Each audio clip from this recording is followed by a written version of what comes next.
Candidato a sindaco estratto per primo sulla scheda elettorale è Valentina Ghio. Nata a Sestri Levante il 5 maggio 1971, è sposata e madre di 2 figli.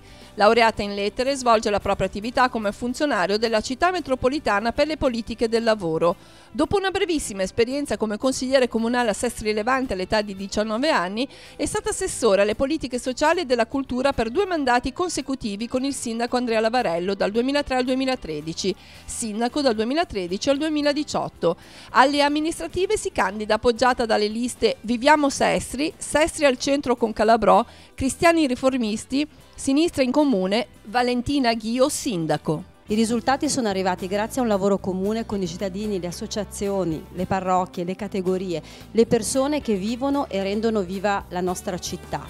Penso al lavoro di vivibilità e di animazione dei parchi nei quartieri, al lavoro sui sentieri, al lavoro per le spiagge accessibili o le iniziative del sociale. Ecco, credo che occorra andare avanti ricordando che votare non è solo un diritto, ma è anche una responsabilità.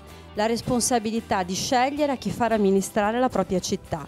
5 anni fa i cittadini speravano che io mantenessi le promesse e oggi sanno che l'ho fatto e credo che se me ne daranno l'opportunità continuerò a farlo con loro.